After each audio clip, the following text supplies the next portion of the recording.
What's up, bookworms? Welcome to episode 109 of the Cantina Book Club podcast, where readers can find interviews with authors of all genres. I'm Megan, self-proclaimed content queen, here to bring you insights from the authors themselves. Each week features a Cantina conversation with an author. Sometimes they're returning guests, and sometimes it's someone new. So please be sure to hit that subscribe button so that you never miss out on an episode, and feel free to browse through existing episodes so that you can catch a previous interview about a book you finished. Today's episode features a chat with Sheila Roberts. We're talking about her book, The Man Next Door, that is available right now. Some spoilers do pop up in these conversations, and even either way, generally more enjoyable if you've read the book already anyway. So if you don't know why Sheila and I are talking about nosy neighbors, then hit pause, add this episode to your playlist, and pick up a copy of The Man Next Door. The interview will be here when you're ready.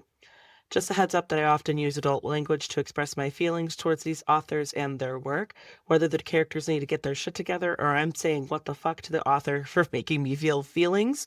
Just please be mindful around listening ears. Also, happy October for all who celebrate the spooky season. Halloween is my favorite holiday, and all the episodes coming up out this month are centered around books that fit that spooky vibe. Books coming out this week. October 21st, The Things Gods Break by Abigail Owen. I just released my interview with her last week, but it is full of spoilers, so I definitely encourage you to add that episode to your playlist so that you can come back and listen to the chat that I have with Abigail when you finished reading that book. And then The Room of Lost Steps by Simon Tolkien.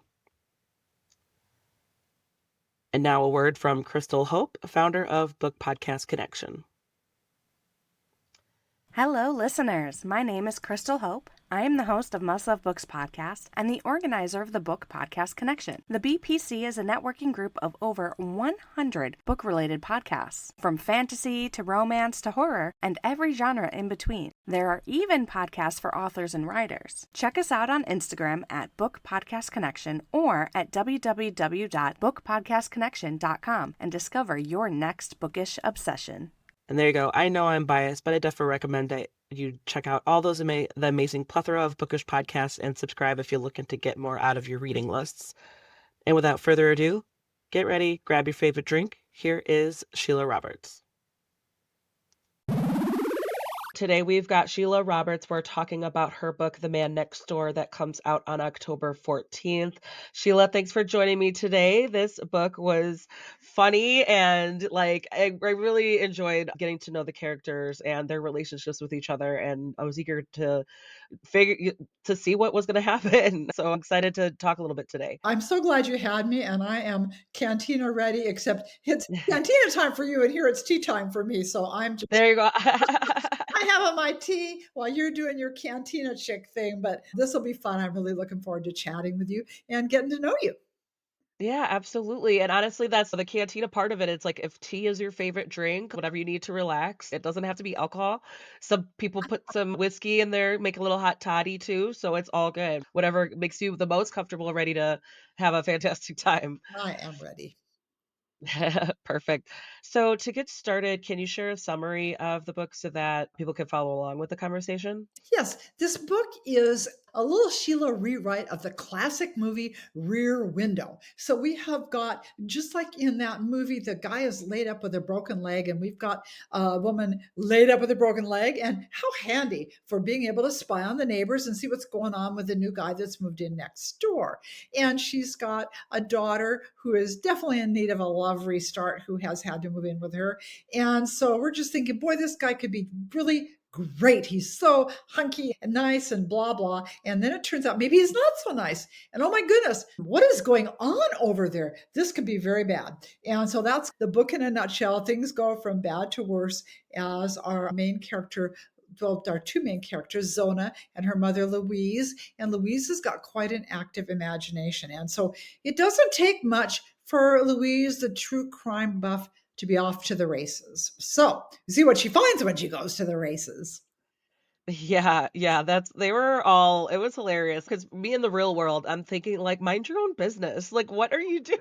Ah, so you've never spot on your neighbors. I'm so impressed. At least not intentionally, that's, like, never one there have been times where I've eavesdropped maybe, like, overheard some conversations, but then I with my 2 boys at home, I'm probably making just as much drama over here, just, like, raising my voice, sounding like a broken record player, like, repeating myself because they're 8 and 4, almost 5, so they're at that age where and they're both boys, it's like the Wild West over here sometimes, so that's why I'm not too nosy just because I'm like, "Oh, I'm just as You bad don't have sometimes." time to be nosy, frankly. You are busy.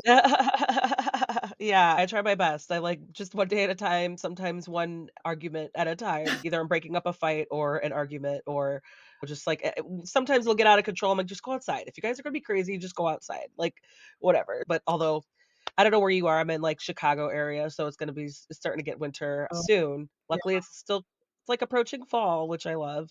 But yeah, there's very few days left for that to just be throwing them outside for Oh that to my. be And boys are busy little dudes. They are very high energy, and we had both boys and girls, that kind of thing. And it just I remember those years. It got wild and crazy at our house. It's just like you're in the busy years, and they're great years. I remember though when my kids were really little, and we had three very different ones, and just oh my goodness, people would babysit our kids and then have to go lie down afterwards. And I still remember one time in a grocery store, and older ladies, we love to do this because you get all nostalgic. And they would say, "These are the best years of your life, sweetie." And I'm going, "Ah, are you don't tell me this if this is the best."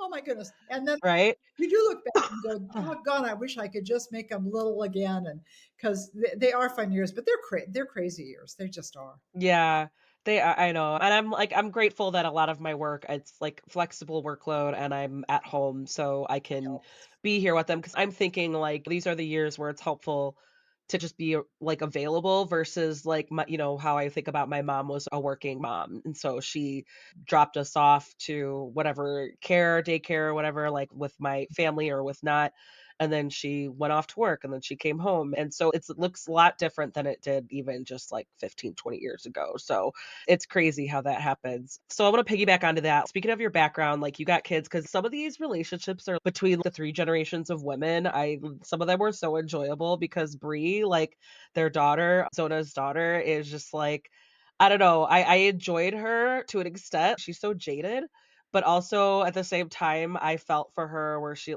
like, character growth, and I liked, how Louise stuck up for Zona a lot, at least when it was appropriate. It's like Louise can't mind her own business, but then she also, like, sticks her nose in when it's helpful, at Yeah, least, yeah. like She cares. Louise has a good heart. She cares. And yeah. Louise is a little bit of a dingy character. Our first meeting of Louise in this book, and this is set in California. And those of us on the West Coast know that sometimes we get a little shaking and tremoring going on, especially in California and Washington. And so there's a small earthquake happening. And so we see Louise with her dog, and she's huddled in the doorway. And her big prayer is, "Please, God, don't let me die. I'm wearing my old underwear." And you're just like, that's Louise. Louise really does have a good heart, and I've hit the. I know I don't look like it, haha, except for the hair color, but I've hit the grandma years, and it is really hard, even with grandkids or grown kids, when they've been growing up their whole life, and you've been telling them what to do and watching over them, and all of a sudden people are grown ups, and it's just a really strange transition to go, oh my gosh, you can offer advice, but you don't get to be in charge anymore. You can't say, I'm locking you in your room to your adult kid, and you can't tell that. It's a whole different world. And so it can be a little bit challenging, I think, sometimes. And I'm hoping that the different generations reading this will see a bit of themselves in it. The beautiful thing is, though, when you've got a close family, you work through all that. You go because you love Yeah. each other. The bottom line always is you love each other and you want what's best for each other. And I don't know how that works in your family, but I have a big extended family, and all the generations, we all just hang out together and Sunday dinners, play games together, and everybody gets along, which I think is really important. As long as you care about each other, that's the bottom line. That was a big sidetrack into the weeds. It's how, like, your own experiences are filtering in through your characters' relationships and their experiences with their family. Because these women, they're, like, on their own. Because Louise is, like, a widow, and then Zona, she got screwed over, and so she's, like, "Nah, I'm good. I'm gonna worry about what I'm going through right now." And then she doesn't really have her eye on any like getting it back in out there the dating scene, although the neighbor comes in and makes her he's nice to look at, so it makes her think maybe twice or three times about it.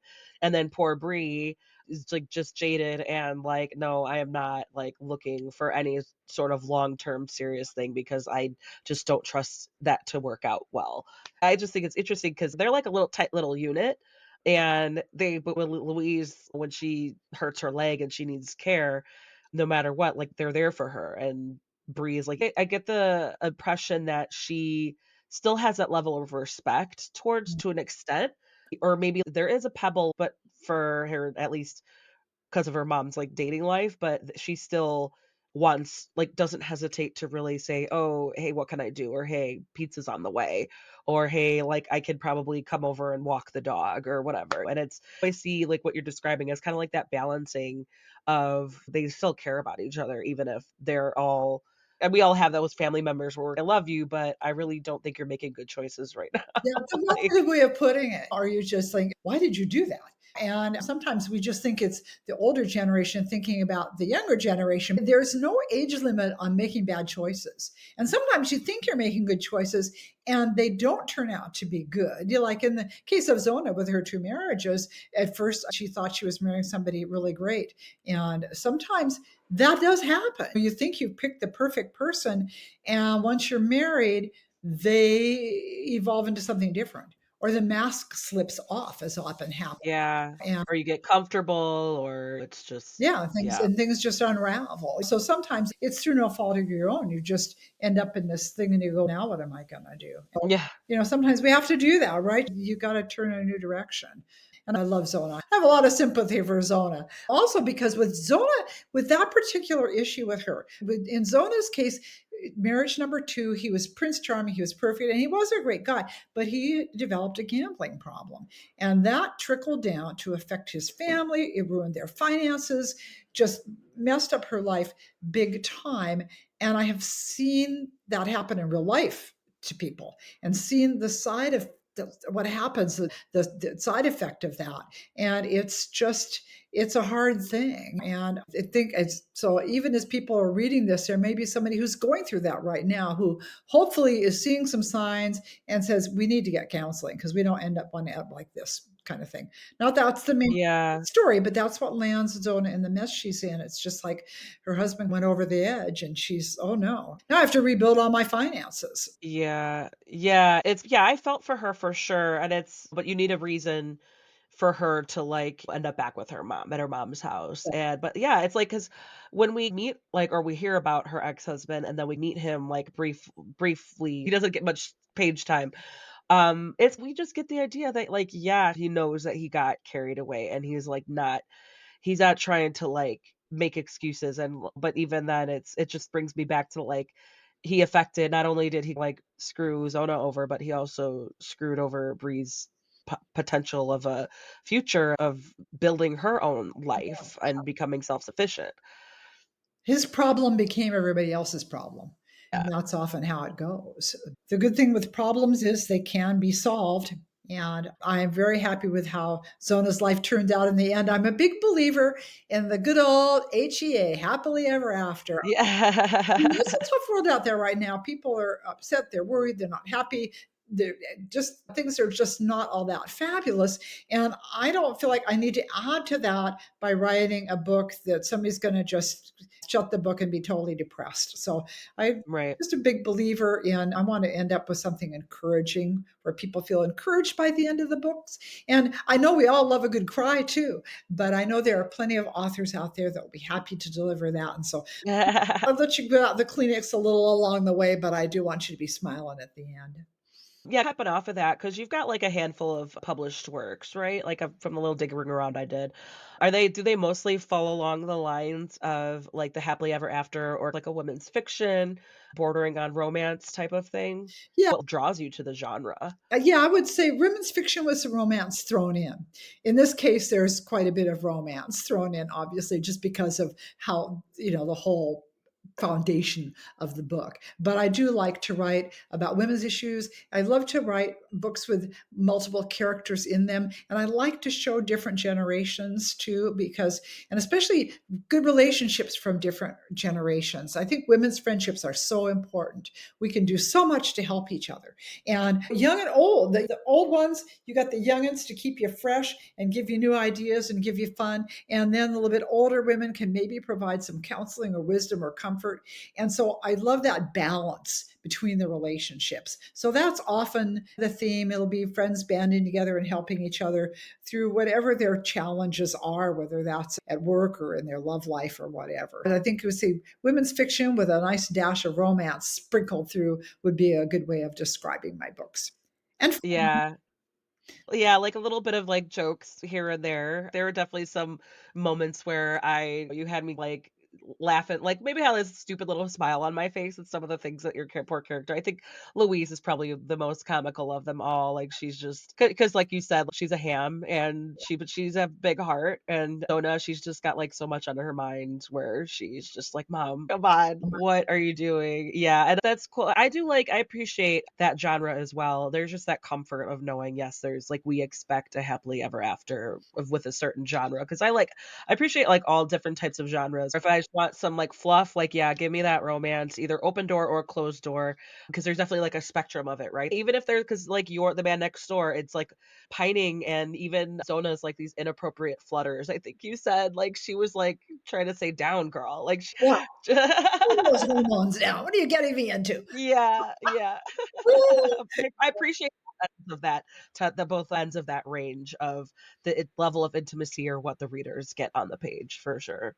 Yeah, and that is, of course, the beauty with there's just whatever your taste is, it's out there right now. There are so many writers writing really fun and excellent and exciting books. This is a great time to be a reader because It really is. oh, such a variety of books out there. It's really great.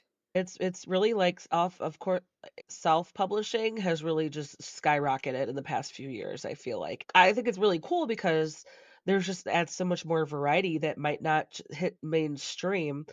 It's not a bad thing. It's still as a reader, it's just up to you to figure out what's out there and what you like because there's like I didn't know dark romance was a thing until like I saw what was out there and some other subgenres that are coming to light.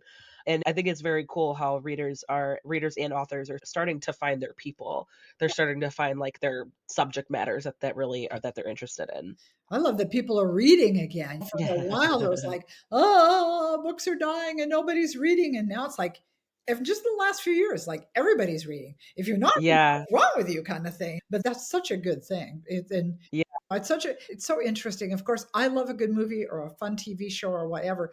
And those all exercise different parts of your brain. When the TV, it's you're seeing it. When you're reading a book, you're exercising your imagination and you're visualizing it. And I think that's the beauty of books. It exercises a whole other part of your brain Yeah. that would just lay around sloppy and lazy if you weren't reading. Yeah. It's Yeah, it is. It's like the imagination part of it for oh, sure, you're yeah, absolutely right. really. Yeah, like, it's like if I could paint it in my head versus like, oh, like the TV or film is just showing me what it is, which is obviously depending on the quality, it's great. But yeah, you're absolutely right. It works different parts of your imagination levels and your thinking. Absolutely. So I want to get into the research because this is like your version, as you said, of the Rear Window. So was there any like other types of research that you did? Anything that you were like anything that you were fascinated in or surprised to learn, stuff like that? The biggest part really was trying to make sure I was getting some of the financial stuff right because that is not my husband. He was in banking, and so he's a finance dude, and I'm not. And so I always am checking online or checking with him going, does this make sense? Did I get this right? And research is always, I don't know why, has always been hard for me. Years and years ago, wrote in more historical settings, and I realized this is just not working for you. Just this is not your forte. You need to come in the same century as everybody else. At least that way you can talk to living human beings and say, did I Yeah. get this right?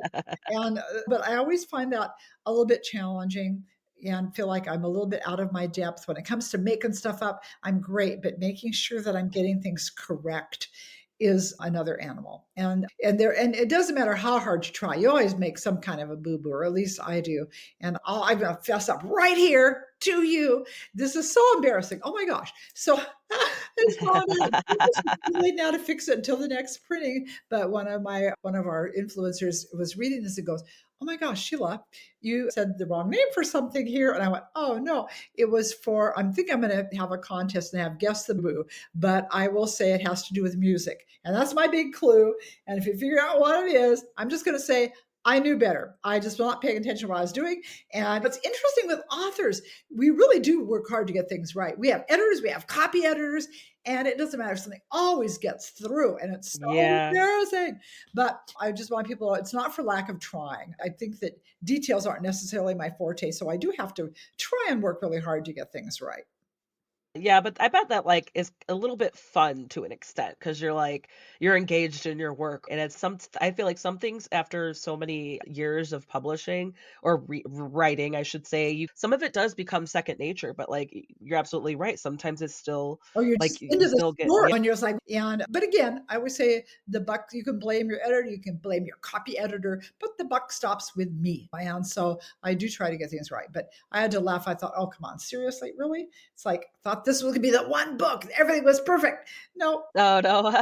everything's Just almost don't put it perfect and still a fun read. So anyway, you just that's fun. right? Like, just don't put it into the universe that you might get it all right on the first draft, like, it's okay, because otherwise, nope, sure enough, the universe is gonna hear you and be like, "Nope, here you go, Sheila. You No. forgot, like, this one name." Oh gosh. And I've done a lot. I've done a lot of stupid things over the years. So it's like, oh, that's just the way it goes. You keep moving Yeah. on and you tell a good story and hope everybody's going to enjoy the ride. And I think they Yeah. will with this one. I had a fun time writing it. It was fun reading it. I whenever because my mom reads too, and I'm like, "Okay, what do I feel comfortable recommending to my mom?" And so I think this one's gonna be the next on the list. I think I got, like, a little, like, what I feel comfortable recommending to my mom pile. Yeah. Because it's funny because 'cause I'm like, I don't feel comfortable recommending an open door romance to her. I just there's, like, Fade to Black is what I'm comfortable with, and, like or I think it depends. Also, one of my best friends, she's one that I would feel she reads too, but she's worried about buying a book if she's not gonna like it. She doesn't wanna spend money. So I'm like, "Dude, like, I will give you some books to read, Oh, that's so and you sweet. just tell" yeah, but I have, like, my little stamp that says "From the library of," and so I'm like, "Just so you know, there's evidence here. I want it back. Like, I want this I expect to get this returned when you're done, and it's okay if you don't like it, then I know what to recommend you next time." That's the fun of it. Like, this falls into the kind of that category where I'd feel comfortable recommending it to my mom versus, like, something with, like, more steamy romance scenes that I would probably, like, steer away from, like, that I would, like I have to tell you, speaking of moms, I have to tell you a funny story. And my mom is no longer with us, but my mom was the last of the ladies. She just was, you in her day, you went downtown and you wore your high heels, and she was so sweet. And ladies talk like ladies don't say bad words, and ladies don't put bad words in their books. Anyway, no. my mom, and she was my biggest fan. But I did write one book, and again, I am a closed door girly, so there really wasn't much of anything in it. I think I might have had like two swear words or something. I don't know what I had. It was not much, but I was knew I was going to be in trouble, and so I'm telling everybody, don't let mom see the book. Don't let mom see this book. And so it was like the big secret, Sheila's naughty book, which had the three bad words in it or whatever. And anyway, but somehow mom got wind of it, and she said Oh, no. brother to the bookstore to buy the book. I'm like, you bought the what were you? She wanted me to get it. I'm like, oh golly. She was so sweet. She never said anything to me. But this is so after she was gone, had passed, we're cleaning things out, and I was taking some of my old historicals.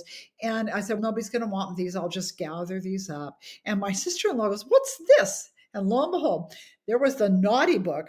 It had been turned with its face to the wall, stood in the corner, and it was like my mother's last little from the beyond the grave, her little lecture, the Sheila to behave. And that is always at the back of my mind now when I'm right, because I Oh. might be with her little angel wings looking over my shoulder. So I really do try to behave myself. But isn't that a funny story? Oh my gosh. My mom, she was so funny. She was so sweet. That's so cute. Yeah, the funny that she didn't say a word to you about it, and then you're also like to your brother, you're like, "Oh, you're supposed to have my back. What are you talking?" You're I like, "No, like, know. And nobody asked me to." he was Like, such a wimp. He's like, Mom wanted me to get it.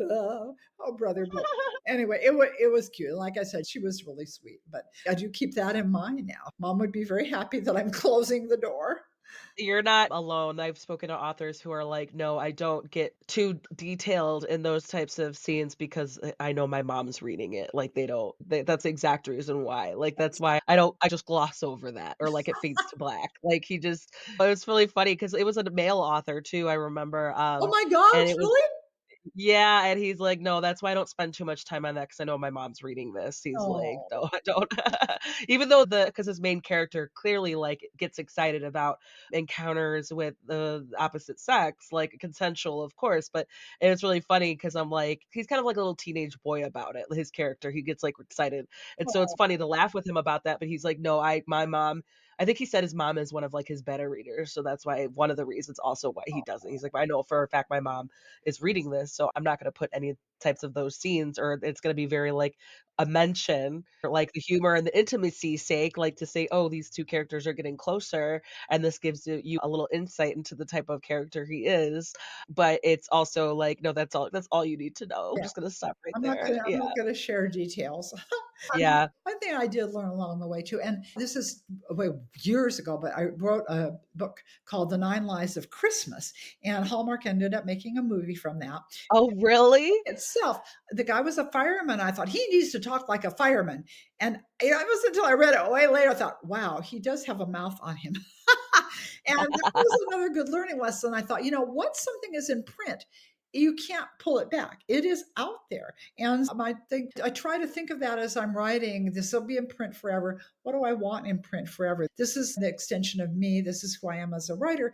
And how do I want people to know me as a writer? Because once it's out, I can Yeah. take it back. And so that's been a learning experience, which when you're a writer, I think as of everybody in life, we are always learning. You never stop learning. I don't care what age, you are always on a learning curve somewhere. And especially with the writing, if you're not learning about your craft, you're learning about the business, you're learning about what's new. And that's not a bad thing to keep learning, though, is it? No, I love learning. Like, there's just something about it. I've always enjoyed learning and even, like I have 2 master's degrees. I went back to school, like, for Wow. so many Oh, years, like, wow. 'cause I just thought one of them was, like, free because I was working at it for a school at the time, and I was like it was one of my benefits while I was working there, so I was like, "I might as well just go get another Oh, degree while I'm at it," absolutely. because that's how my brain works, but I was also interested in, like, just learning new skills and just trying my best to keep up with the way that technology was changing in the industries because I do marketing, and so, like, it was so just Wow. changing, like, for digital, analytics, what have you. It's just always changing, and so I just always enjoyed figuring that out and then getting, like, kind of the basics down and seeing, like, where I need to dig a little bit deeper. Yeah. But also just, like, on a personal level, like, I'm so much more comfortable with the person I am now, like, versus 10 years ago. When it's like I'm in my late 30s, and I'm sure I'll continue, like, 10 years from now, like, in my late 40s, I will continue to be more and more comfortable with myself or just give fewer shits about, like, any little petty stuff. It's like I think that's also the thing that I enjoy about getting one of the things, maybe one of the few things I enjoy about getting older is that, you know what, I'm just like, I'm over it and I'm comfortable with myself and I'm gonna learn what I need to learn and I'm eager to, like I guess this is part of me, like, I'm eager to just become the most, like, knowledgeable, maybe the most self-aware, for lack of better words. I'm self-aware in general, but I want to make sure, like, I'm the best that I could be. I'm the best version of me because it's just life is just more enjoyable. I've got so much crap in my head where I don't have time to, I'm over it. Like, I'm gonna work on me. I'm gonna focus on me and my Mhm. kids and my family and just also be aware of, like, current events at least and just, like, have perspective, but I'm always so I enjoy learning, not just, like, academically, but, like, personally, professionally. Mhm. It is one of those magical things I think that comes with age, like, Oh, the world is your oyster. and I feel like you're just coming into your own and your whole power as a woman. I feel like Mm. 40s and 50s are the power years for us as women. And then it's not over after that. Then you come into your wisdom years. And so I feel like for women, we all have seasons, we all have phases, and each part of our life there's something important going on, and each part of our life we have something important to contribute. I think that's a really important thing for women to keep in mind, because sometimes you can, whether I don't care where you are, whether you're just getting started or you're in the throes of raising kids and going, oh my gosh, I'm going to lose my mind here. Is this ever going to end? You're doing something important, or you're working, Yeah. you're bringing in money, and then as you're getting older, again, you are just really getting your flex as a female and having things that you can contribute to the world at large. And then again, Yeah. it's not over just because your hair is turning a different color. Yeah. I'm going, heck, I'm going gray, which I think is so interesting. I'm seeing that all over social where women are going, I'm going to Yeah. dye my hair. I'm just going to, if I went gray young, so what? I'm going to go gray. I think that's fascinating. Yeah, I know, I love I like, your hair reminds me I love it, by the way. It reminds me of, like, if in whatever color my hair decides, like, to start turning, I am looking forward to experimenting with it a little bit because I think that's really cool what you got going on. Because like, it's like it also looks like it fades really well too, Yeah. because, like, with those bright colors like that, sometimes you have to be careful, but and I think your hair, like, the texture, it just works so well for you, Oh, for sure. thank you. This is post chemo hair. I had uterine cancer Oh, okay. years ago, and this is what came in. On you know what? There's nothing like being bald to make you appreciate having hair. I can tell you. I thought I don't care what, and I'd always had straight hair, just stick straight. And then we said, well, it's going to come in curly after chemo, and I was all excited, like, oh boy, I'm going to have Yeah. curls. I had one count of one curl at the back of my head. That was it. I'm going, wait a minute, where are my post chemo curls? They didn't come in. But I thought, you know what? I don't care. I'm being happy Yeah. with hair, but that's the way that was. They were like were they try to, like, maybe warn you a little bit or, like, like, I don't know, they're trying to give you something to look forward to maybe? 'Cause that's congratulations for getting through all that, but also, like, that's of course that would happen. Like, of I like, know. straight hair, you were so excited. It was just so ironic. I thought, "Are you kidding me?" But again, you know what? And it's like, I think that's become one of my mottos in life. Be grateful. Be grateful for whatever you have and wherever you are because you're there for a reason. And that's what I try to do. But anyway, so yeah, so here I am now. I'm a little Miss White Hair, but it's fun. And so I'll put little fun gel colors and stuff in it because I don't like looking like a Q-tip. But anyway, but you know what? But it's fun. And again, there's a Bible verse about the links old age and white hair and wisdom. I thought, okay, I'm in the wise. I'm so wise. I am so wise now, and I have the hair to prove it. So there you go. That was a big Dude, drag us into the weeds moment, wasn't it? no, hey, this is such like that's what like conversation format because I'm thinking like also my husband, he's a year younger than me, but he's already got like patches of gray in his beard, patches of like Oh, because he's got like dark brown hair, and so the patches are very prominent. And he always likes to joke like you gave me gray hairs, like I was like gray because of you, and I'm like you have little patches sprouting through when I met you at 21 years old, that's like so you funny. don't try to put that on me. But it's like, "Okay, like, it looks good. Don't worry, honey, it looks good on you." Like, Oh yeah, I think guys look great as they age. I really do. The it's not girls look fair. really good. It's really not fair. They really Yeah. do. So you got yourself a silver fox. Yeah, there we go.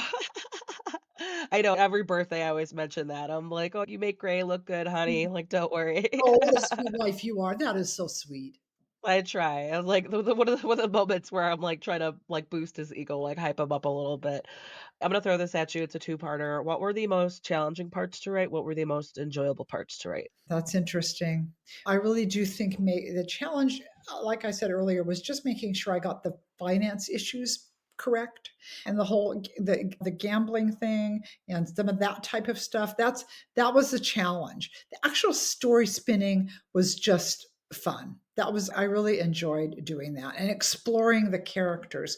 This one, I don't normally have that little tinge of suspense in my books. So this was fun to sprinkle that in a little for a change. And so I enjoyed doing that. And yeah, and I just some of my scenes, I just had so much fun. There's one scene toward the end that just made me laugh. I just thought it was fun. Yes, that was I think of, like, where the big moment, like, Yeah, the the big moment. confrontational moment, yeah. I couldn't it was really funny because it was just, like without giving away too much, unless we can have spoilers if we want, Oh, it's up to sure. you, I'll just edit it out.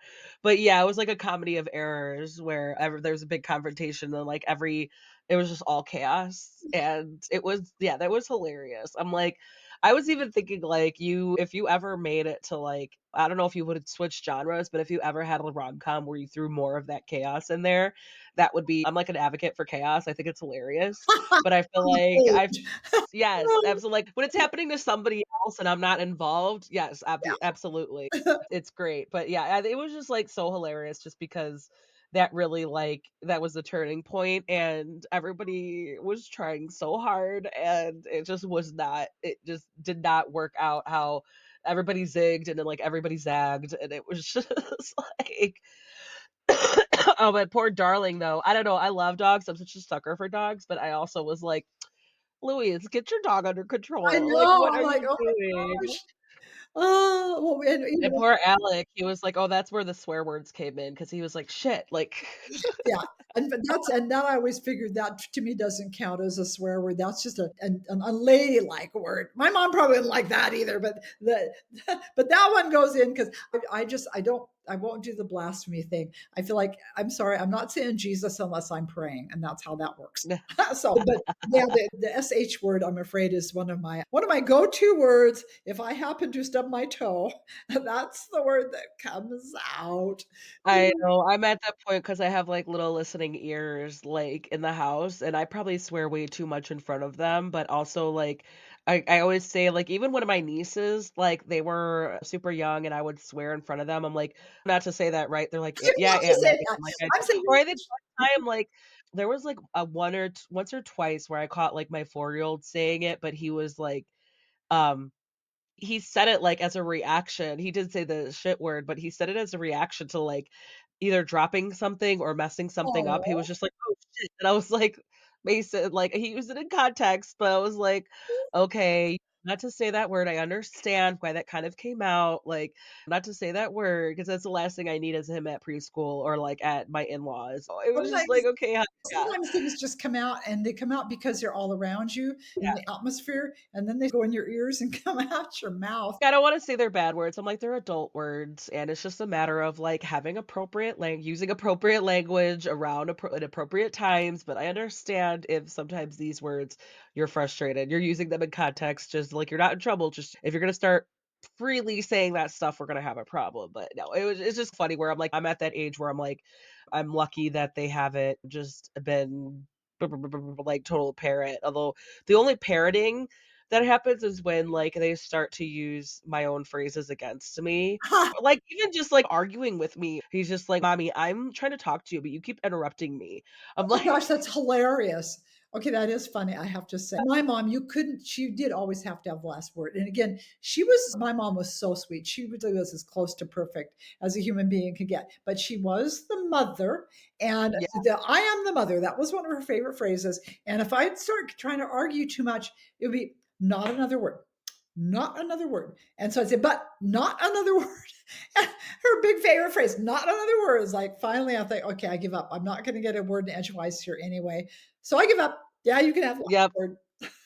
No, and one thing I learned even, like, when I like, because that goes back to, like, you see how you are as a parent and kind of reflecting on how your own, like, upbringing, how your parents parented, Yeah. and a lot of it was like, you know what? Like, I realized probably early 20s, I was like, sometimes, like, when it comes to your parents, you just have to eat shit. You just have to accept that. The sooner you accept that, like, you could just, like I wanna, like, express my feelings or I wanna have this conversation. I don't think this is fair, but if it's your mom or dad, you just have to, like, accept Yeah, I and give move up. on. They're the Like ones in control. It's their house, and sometimes though, when you're a teenager, you don't know that much. You think you know something, and it turns out in the end, mom was right. And yeah, usually, you often don't find out till you're a mom yourself. I remember my yep. daughter when she had kids going, "Mom, I'm so sorry for everything I ever did." You're like, "Yes!" You're like, "I was waiting for that." Like Oh gosh, that's so funny. But anyway, yeah, That's mother-daughter so funny. relationships are interesting, and hopefully, and I think with every mother and daughter, you do go through a phase where you're just like butting heads, but especially when you're the teenager years and stuff. That was me and my dad. It was like I feel like it's almost a rite of passage for any father of a teenage daughter. Like there's just gonna be a period of Yeah, whether it's like years or for me it was like I didn't get along with my dad from like age 14 to like 20. We were just constantly butting heads, but I feel like now he sees me as like the jewel of his heart. Like I I'm his love heart. it. And Yeah, I you get know through that. those Yeah. trouble, those turbulent times, and that's you're getting ready to break free and become an adult, and they're worried about you breaking free and Yeah. tightening the harness. And so I think that often happens. But if you can get through that, then you come through the storm into adulthood, and then you become friends. I know. Yeah, absolutely. And I'm thinking like, gosh, I've got a long way to go for my own boys, but I'm hoping like I'm already like prepared for like I'm milking on to the point. I'm milking on the now that they're like, "How do you know that?" I'm like, "I know everything. What are you talking about?" Like Mom knows all. like I'm milking on that for the time being before they're like, "Okay, whatever, mom." I'm prepared for those days and then people say like, "Oh, boys are easier." I'm like, You are, "When?" Like, trust me. Oh my gosh, "When?" it's easier. Yeah. You have both, so your kids are grown Yeah. now. We had 2 daughters and a son, and big difference, just a big difference in how they think, how they Where does operate. the boy land? Is he the youngest or, like, He the was, yeah, he was the middle? baby of the family. Okay, He was yeah. a little spoiled, but he's turned into Yeah. a fabulous young man. But yeah, it was just they were just 2 very different temperaments. And with him, I actually could tell though when the testosterone was kicking in because he got just a teeny bit cranky, and he was this perfect sweet little boy, and then he got a little cranky. That's the only word I can Yeah. get. But the thing, you got the shouting and the slamming doors and the and so it's that was how it was with us. But again, we're my daughters, just I just adore my daughter. We have a great relationship. Now that we've survived Yeah. the raising each other.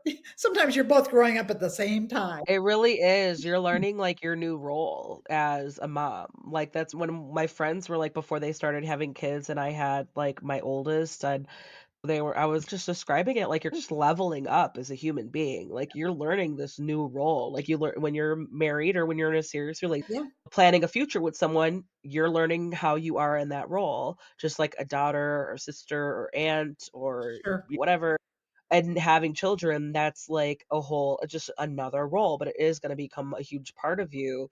And sometimes it could just be like while you're learning that, it's sometimes you can forget who you were before that, and that's why it's like the sisterhood of the motherhood, right? Like, there's just that unspoken bond that's like all mothers get it, like, even on our worst days, like, I do my best not to judge, like, I'm not judgmental in general, but even, like, if I see a mom just kinda, like, fed up with her kid, like, crying and stuff, I'm like, "Nah, dude, I get it." Like, I get Yeah, it. yeah. It's It's kind of it's like we've all been there.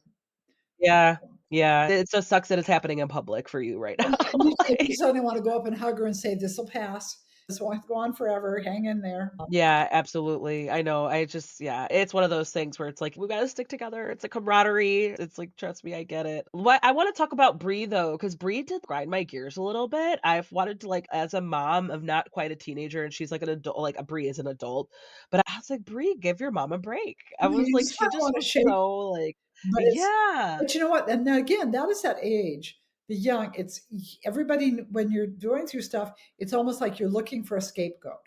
Who can I blame? And I remember once, and I'm not divorced. We've had a good marriage, but I remember people saying that sometimes when there's a divorce, they pick on the safe one. They come Oh, after the one yeah. who's safe. And Zona is safe, partly Yeah, because Zona feels guilty and bad, even though nothing was really her fault. yeah. Okay, fine, I'll take on the weight of that. And so it makes her an easy target a little bit. And I've written in an earlier version, Zona didn't stand up for herself at all. And my editor's like, hey, she needs to do a little pushback. Well, I know she's trying to be a good mom, but she needs to push back a little because Bree's Oh, yeah. rat. She needs a little bit of pushback. I was on Zona, like, I wanted to, like, tell Bree to give your mom a break, and I wanted to tell Zona, "Do not let your daughter talk to you that way." I was like, "Ah, what are you like, come Well, on, you girl." let my Like daughter talk to me that way, let me tell you. And so, yeah, you do want to go. But I think, again, the reason that she does let her daughter get away with that is, like I said, she feels somehow responsible, even though she's not. She's like, look at the mess that I allowed to happen. And now here's my daughter, her college savings is gone. Yeah, And it which happened. yeah, what absolutely, that, like, absolutely tells the reader, like, of course, Zona is just eating like, just staying quiet and letting it happen, letting this words hit her because it like, I would absolutely feel horrible because it was her stepdad, right? Like, it wasn't It even it was wasn't her her second dad, it was a step, it was Mr. Wonderful who was, but then he developed this problem. And I remember reading somewhere, I don't remember what book I read it, if I saw it on the show, but talking about with when a person has got a drug problem or a substance abuse problem, it's like they do things and that's not the person doing it. That's the substance. That's the person that this person's gotten formed into because of this problem. Yeah. And often, again, the hope is that we get control of our problems. But anytime you have an issue like that, it spills over onto other people. And I think I've thought about this a lot when it comes to especially substance abuse issues or any kind of problem. I always think no little kid in kindergarten says, I want to be an addict when I grow up. No little kid says that. But somehow, all sometimes it takes is one wrong decision. One time at a party where somebody says, try this, Yeah. or just come to this club with me, or just, it's not much money, whatever the little temptation is. And it doesn't seem like a big deal at the time. And all of a sudden, you've got the hook in your mouth and you're being dragged down the river. And I do try to keep that in mind because it's just like I said, I don't think anybody ever intends to end up in a mess. We all want to have a good Yeah. start out as kids. So anyway, but that's Yeah. No, that's a good point. Like, no one ever looks forward to it. It's no just one it plans does to mess it's up their life. We when it's sometimes do. it's yeah, I think I heard this from, like, a therapist or something like that where who was dealing with substance abuse, where it was like, you you say, "Oh, I'm only gonna have 3 drinks," Yeah. when before you had the first one, and, like, if the second when you have 1 or 2 drinks and you're like, "Oh, I changed it, I'm gonna have Yeah, more yeah, I'm drinks," okay. like, I'm the gonna fact that, like move the goalpost. Yeah, exactly, when that substance is that means the substance is in control, and that's, like, when you could really tell, can you stop yourself and hold yourself to what you were saying when you were sober, or, like so that, like, really put it into perspective where I was like just to look at it differently and maybe have a little bit more not like it's not an excuse, but it's an explanation. If you ever look at people and you're like, "Oh, they can't they just let that happen to themselves," or they can't it's not a disease. It's like, no, everybody's brains and physiological like response systems are different. So it's you think like, yeah, absolutely I could stop at one drink. Like, what do you mean? But some people they like have such a hard time where yeah, yeah. it's once they taste it, they can't, they just keep going with it. Yeah, yeah. So sometimes one bad choice is all it takes to put you over the cliff, or maybe more than one. Sometimes we jump into hot water one little baby step at a time. Sometimes, oh, I'll do this. Oh, I'll do this. And pretty soon it's like, how did I get this far down the road? Oh my gosh! And there's the cliff over the boiling cauldron. And how did I get here? And usually it's like you look back and you go, oh, this decision, this did it. But again, I do even in the story, though we've got problems we're dealing with, I do like the fact that we managed to, we're in a nosedive, but we managed to pull back out and get back to blue sky. And I would hope that I think that's always a subliminal message in my books. It's always like, you can get better, you can make it better, you can change, don't give up. There's hope out there still. Don't give up. Whatever problem you're facing, you get in there and you meet the challenge and gather your friends and attack that problem, and you can do it. I think that's a running theme through a lot of my books. You can do this. You can make it better. Yeah, absolutely. Because what the only other thing I was frustrated with, or maybe it's part of the storyline, is where like all these women like had men who were like in their corner and interested in them and like only had eyes for them. And they were all like, they all had their reasons, but Louise, she just didn't see him that way. While everybody's telling, I'm like, oh, that Martin, he looks at you like you hung the moon. And then obviously the neighbor with Zona, he's the one that everybody's like, what is going on over there? You should stay away from him. First, she's being pushed. And then they're like, no, you got to stay away. And then, yeah, like he's saying all the right things with Bree. And he's like, no, I only got eyes for you. He's like, I'm not interested in these other girls. And it's one of the, where how you show, don't tell, like how other girls have their eye on him. But then he's like, no, thank you. No, thank you. And he's like, still got eyes for her. And I think I love that part of it where like, of the romance where there's some chasing, chasing and pining, and he's like, for lack of better words, because maybe that does sound bad, like the chasing. And again, maybe this sounds bad, it's like wearing her down, but it's us as the reader, we're like, Here's like one. Yeah, he's loyal to her. And I think we all want that in a man. We all want someone who's going to be there for us no matter what. And he's determined to be there for us no matter what. Exactly. And, like, who only has eyes for us. Because I love that also, like, during their friendship, they could also still be comfortable with each other, even if I'm like, as a reader, I'm like, "Bree, like, this is where you're comfortable. Yeah. This is what you need to be this is who you need to be with." And he's like, "Goo goo over you. Like, just get out of your head, Yeah, well, I chill." love that. Like, Yeah, get out of your head. Just get out of your head. yeah. Yeah. Look at this, like, beautiful, sweet, like, devoted man in front of you who's, like, he's driven and he's looking forward to, like, monogamy, like, come on. Yeah, the storyline that, like, of all the women, they were like I was just like, "Come on, ladies, come on." So just a couple more questions before we wrap up. Oh my god, piggybacking off of that, I'm gonna throw this at you. Okay, what advice do you have for Louise, for Zona, for Bree? I love that. I kind of like that's why it's fun to have other characters like their little nurse who was telling Louise, "Would you get with it? You got this really great man. What is your problem?" And I think that was my underlying advice with them. I think sometimes we tend to take some of the people in our life for granted. And sometimes that can be the men in our life. I just want about this sexy, cool, wonderful, fabulous guy. And he can be right under your nose. And I think that was my underlying message to all three women. Just look, not quite as much Zona because we just weren't sure about her neighbor for a while there. He had some scary parts to him at first, but especially with Bree and Louise, you've got somebody really loyal. It's okay to take a chance, and especially to Louise, don't be so silly. Just you're looking for like some hot super movie star dude just because Yeah. she was hot. And poor Martin, he was like, "I know I'm not sexy." It was like, poor The true beauty, gosh, looks fade, but kind hearts, they stay forever. I just think that's maybe an important thing to always remember too. Yeah, Remember that, Louise.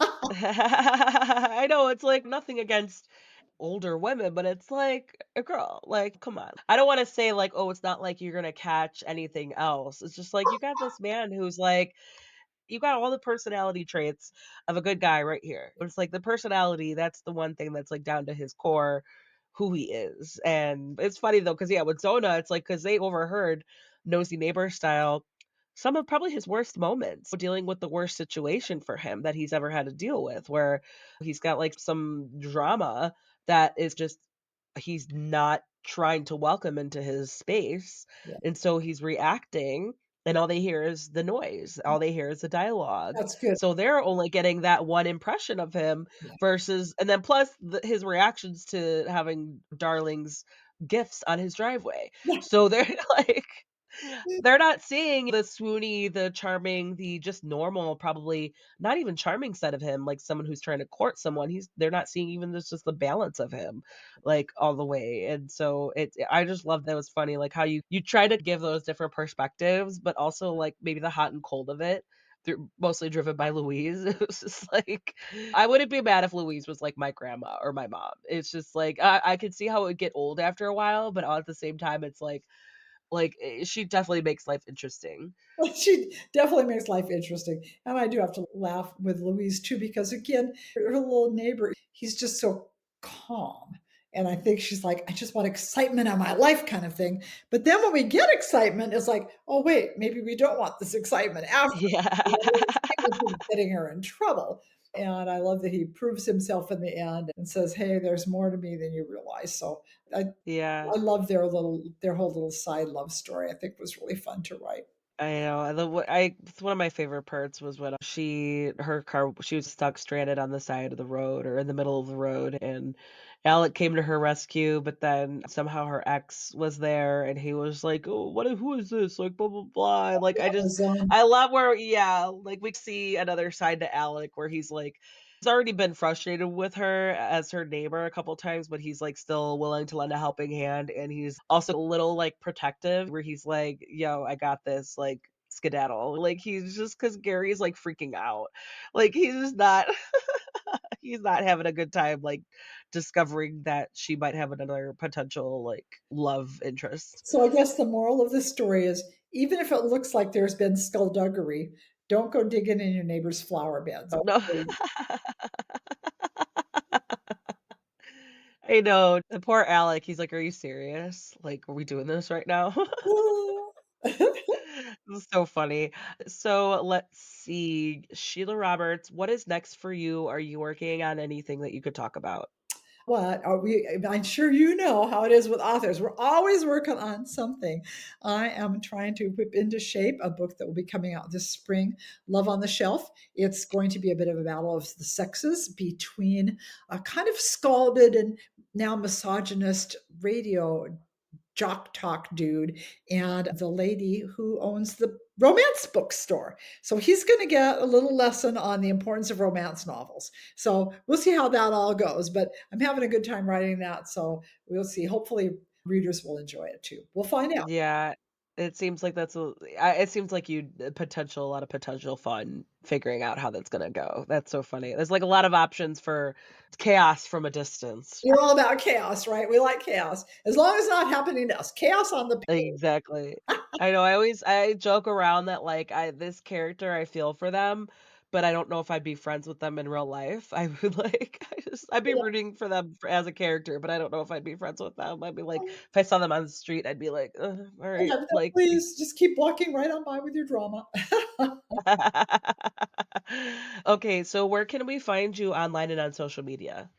I am on Instagram. I hope you'll find me there, Sheila Roberts Writer, and Facebook, Sheila Roberts Writer, Fun with Sheila. Fun with Sheila is one of the big tags if you're looking.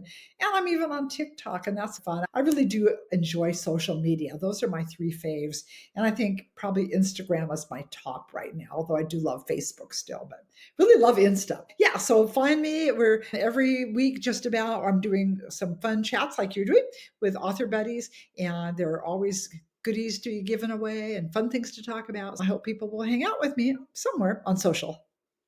Perfect, yeah, Instagram, I think I kinda gravitate towards that too, I just love because this. it's I really do. yeah, it's I feel like I find a lot more too, I think, like, versus although TikTok, I feel like it's just so, like, you could get just sucked in if TikTok you're is not just careful. crazy. Yeah, There's everything out there. You can pick if you want something funny, if you want controversy or whatever, you'll find it on TikTok. TikTok itself is yeah. controversial, isn't it? But I do love the author space there in the book space. But anywhere where readers and writers are, that's where I want to be. Yep, 100%. So, Sheila Roberts, The Man Next Door, that comes out on October 14th. Sheila, thanks for joining me today. This was so much fun getting off on our tangents and talking about life and how that, and all the messiness that The Man Next Door includes. But if and when you're ready to talk about your next book, feel free to reach back out. I'd love to chat again. Thanks. Thanks so much for having me. This really was fun. And there you go. That was Sheila Roberts talking about The Man Next Door. That book is available now. Check out the show notes to see links where you can find Sheila online, on social media, and where to purchase the book. In the show notes, you'll also see where to find Cantina Book Club on your favorite social media book communities, such as Bookstagram, BookTok, BookTube, Threads, Facebook, and more. And I would love and appreciate it if you could hit that follow or subscribe button so that you never miss out on book reviews and author interviews. If you have any book loving friends who are looking to get more out of their reading lists, please share Cantina Book Club with them so that they can find upcoming releases and interviews with authors. Another way to help this podcast is to head over to your favorite podcast player and give Cantina Book Club a rating and review. It helps me to reach more potential listeners and fellow book lovers like you. And that goes for any podcast you listen to. It's one of the easiest things you could do to help out. If you need book recommendations, you can reach out to me. I'm always excited to share recent favorites, or you can head on over to cantinabookclub.com to read more in-depth reviews of all types of genres. While you're at it, you can subscribe by entering your email on the website so you can get new reviews and podcast posts delivered directly to your inbox. If you want to support Cantina Book Club even more, you can donate by finding the form on cantinabookclub.com, whether it's one-time donation or as little as $1 a month. I seriously appreciate the support and will share my appreciation by giving you a shout out on the show. And finally, one of the best ways to help authors promote their works is to head on over to Amazon or Goodreads or wherever you rate your books and give the title that you've read a rating and a review. It's free. It helps out almost as much as actually purchasing the books and tagging on social media. Thanks so much for listening and see you next time. Cheers.